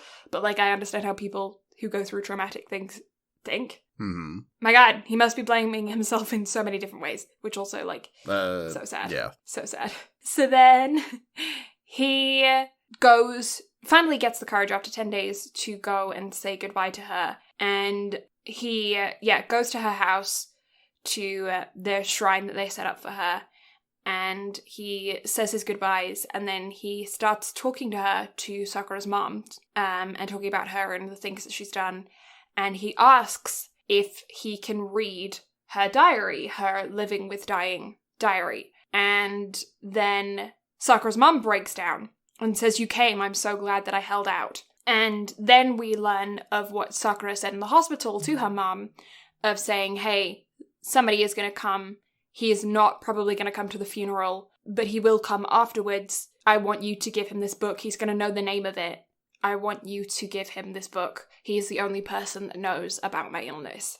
And so then they sit at the kitchen table and he reads the diary of all of their experiences together. Then he gets to the last entry and he thinks that's everything.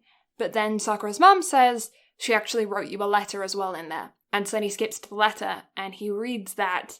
And then there's this like Alice in Wonderland style scene thing where they're like, she's in a pretty green dress and it's kind of like an acid trip.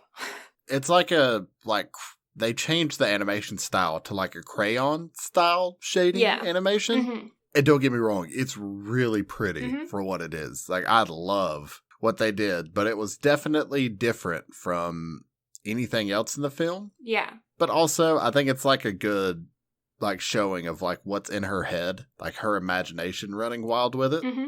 But again, like while that's being read, like I just feel tears like welling up from her going through everything because she explains everything to him. Like, I was interested in you well before we met, but I didn't know how to approach you. And then after you found out about my illness, like I finally felt free. Like I was free around you and I could truly be myself and not have to worry about you, judging me or changing how you're going to react towards me by knowing this. Yeah, you wouldn't tread carefully around me or like watch what you say or anything. Yeah, and she was just like, thank you. And I wish I could be more like you. Like just be more blunt and honest about everything and how I feel instead of, being afraid. And be okay on my own. That's another thing that she admired about him is that she said that her best qualities came out when she was surrounded by people, but he was just fine on his own. And she was like, you were the only person that was okay on their own out of everybody. And this is also where she explained, like, I just wanted you to be able to make friends. Mm-hmm. She's like, I wanted you to, make friends with Kyoko and other people and, just, finally not have to be alone. Mm-hmm. So she's like, even after I'm gone, like, I want you to, be okay. Mm-hmm. And so after he finishes reading all of that, he pushes Living with Dying back across the table and he asks Sakura's mom if it's okay for him to cry. In the diary, she says that she wants to take a leaf out of his book, but she doesn't feel like that expresses their relationship enough. So she writes down, I feel like what better describes our dynamic is, I want to eat your pancreas.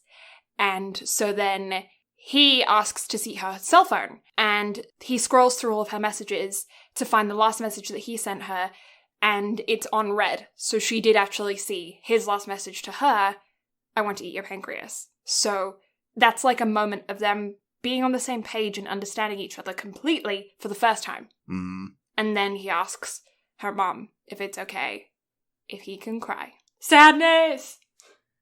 You're gonna have to carry on. I'm trying to compose myself over here. Yeah, so... I'm okay. So yeah, he breaks down, sobs, and it's just like a release of emotion for him. It's just him being angry and frustrated and upset and hurt and thankful and, happy that he got this, that she got to see it, and she got to see the message and that she understood him. Probably a lot of regret and guilt and, it's just an overload of emotion that all of a sudden comes out during this time. So then we are back in the cafe. Oh, and also his name. We learn about his name during this time as well. It's finally said that his name is Haruki, which means spring or springtime. And of course she's Sakura, which is cherry blossom. And so during this monologue time, she was talking about how they were meant to be together. Their choices were meant to have aligned together because they are a match. Their names are a match. Mm-hmm. Which is cute. Yeah, because his name translates to spring tree, and her name is Cherry Blossom. And so, Cherry Blossom is a spring tree. Mm-hmm.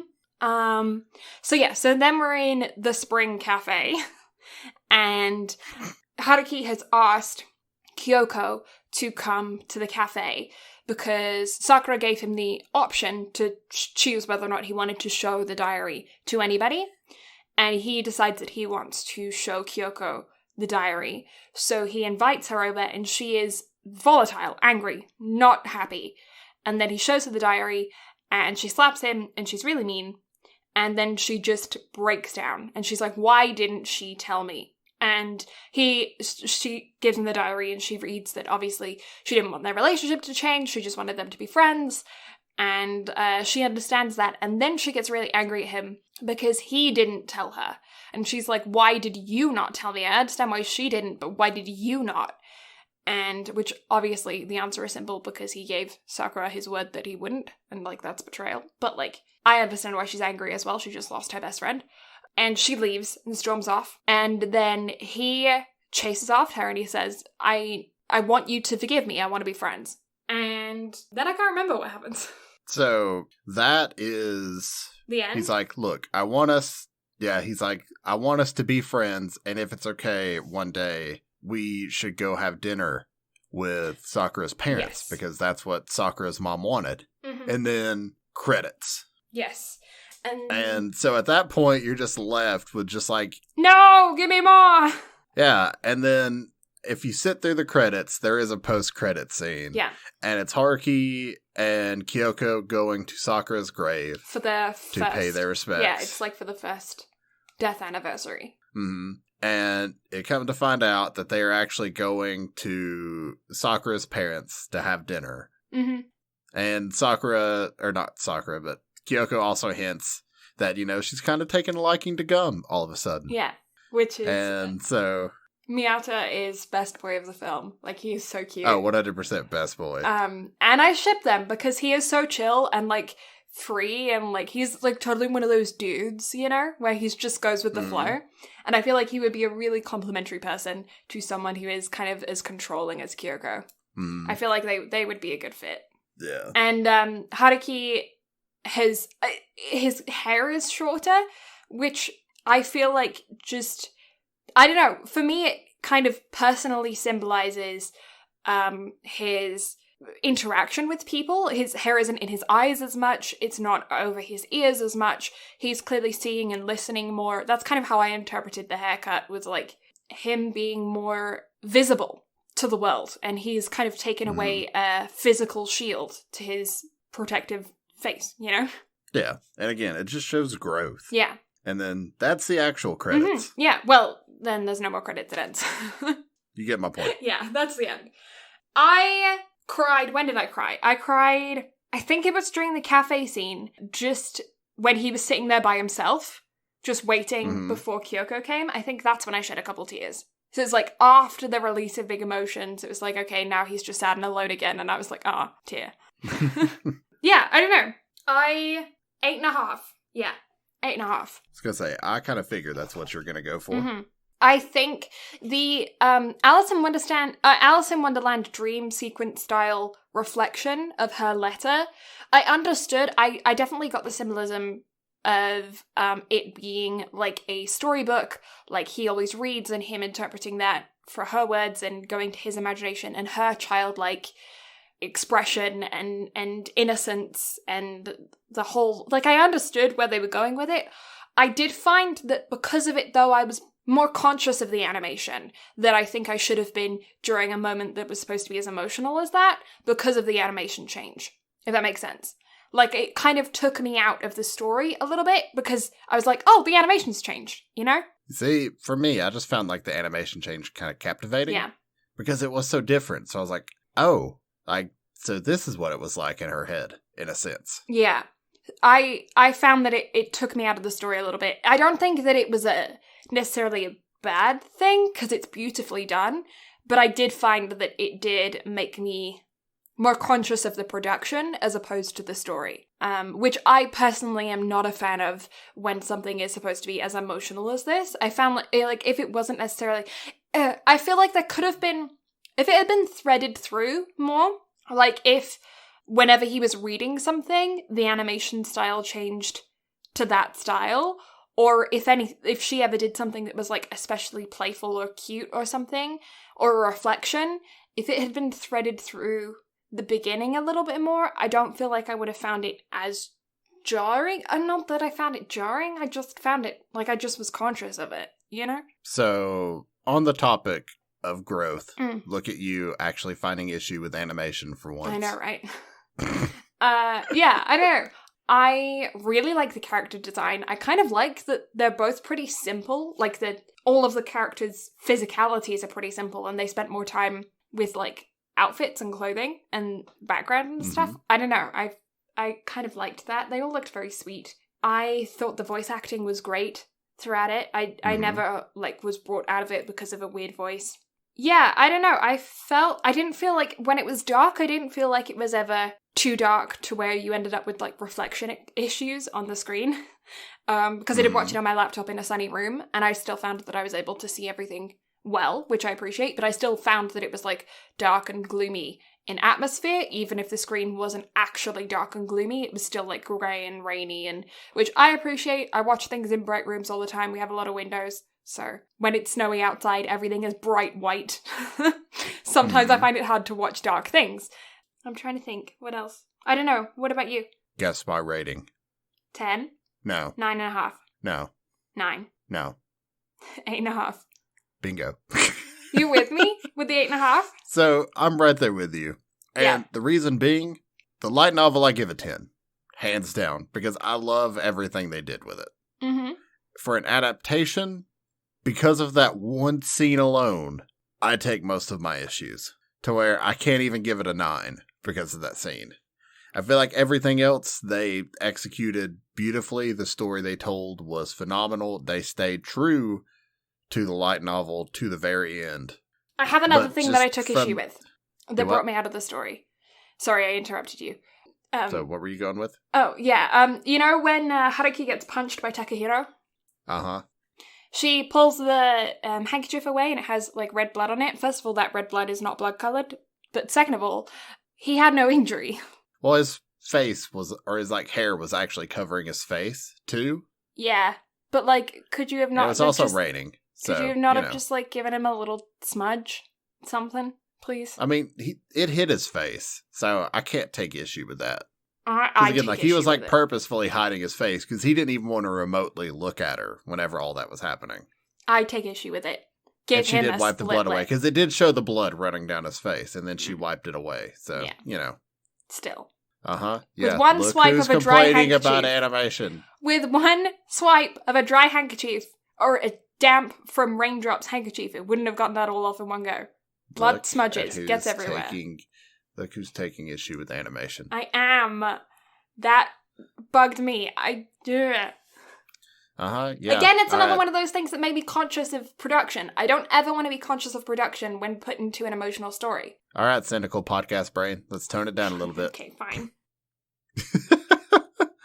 But no, it's good because this is shit starting off that you probably wouldn't have paid much attention to. So look at you go. I know.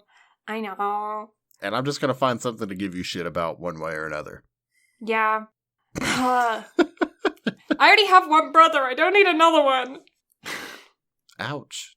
Just kidding. At this point, I talk to you probably as much as I talk to my actual brother, so, you know. We talk once a week. Yeah, my brother is... And you live with your actual brother. I live with my actual brother, but my actual brother and I have a very silent communication type of relationship. Uh-huh. Yeah, like, quite often, most of our conversations happen just through looks.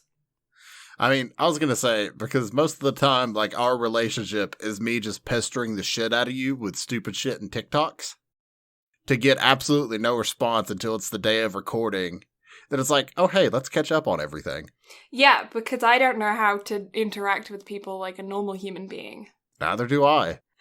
No, honestly, our relationship is perfect, though, because I go, I'm going to respond to that message and never get around to it, but because you keep messaging me, like, that's what I need. As someone with ADHD, I need someone who is pestering, because otherwise I just don't talk to people. Like, the amount of people that I have to respond to that I haven't, it's insane. It's actually insane.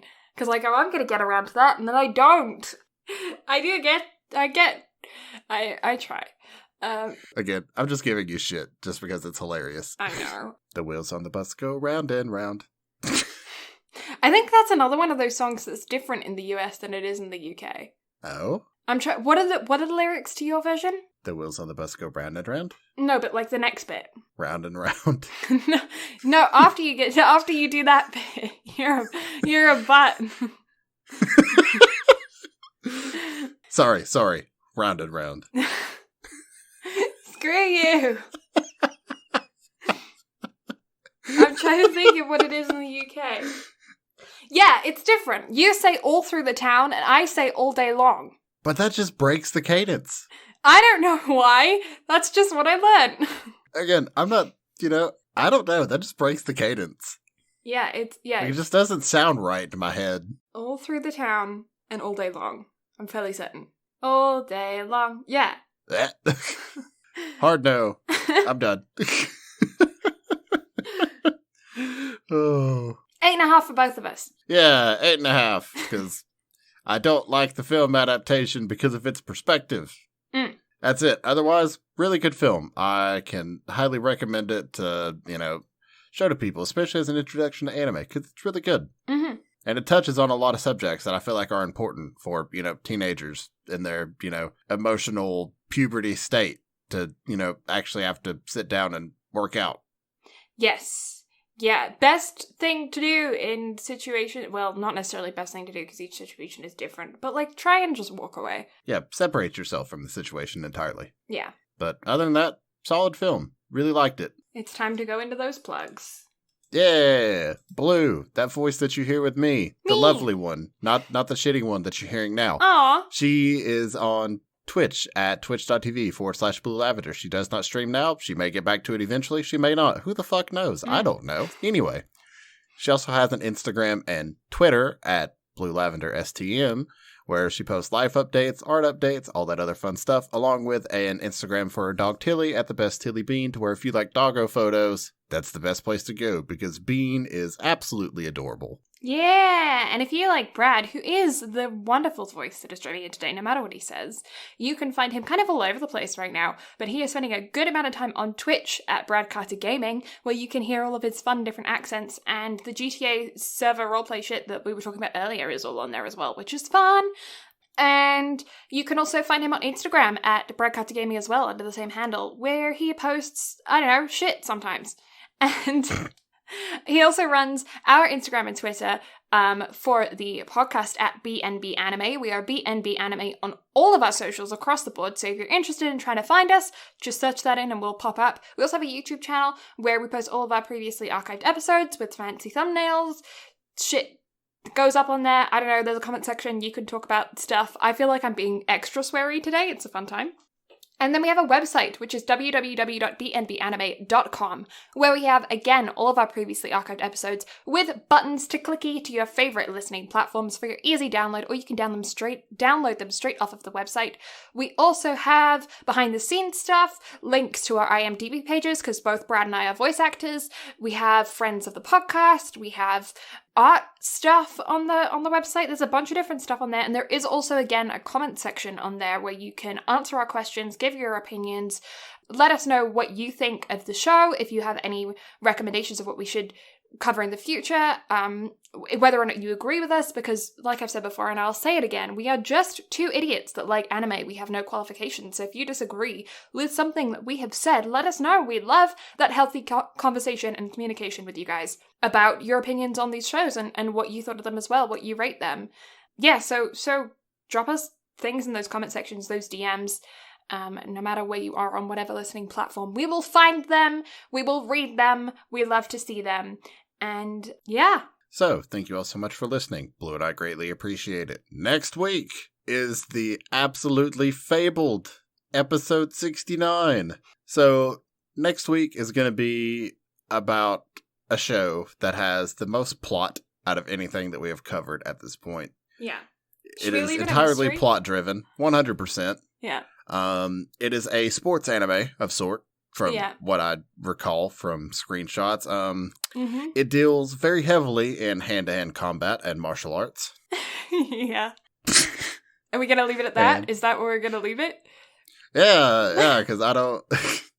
I'm trying to make it sound as professional as possible while also using my tone to just make it sound like I'm the biggest fucking liar on the planet. Yeah, this is something that I watched when it first came out because it sounded hilarious. It is something that I don't remember much about, if I'm completely honest. And I'm hoping that it is just what I remember and that I haven't accidentally sent Brad to watch some hentai. So... Hopefully, because it's on Crunchyroll, it's not. No, I don't hentai. think it is. I don't think Although it is. Crunchyroll has the Testament of Sister New Devil on there, and that is hentai. So I think it's up for debate at this point. We will see. I don't remember it being hentai, but like I said before, it was a fever dream when I watched this.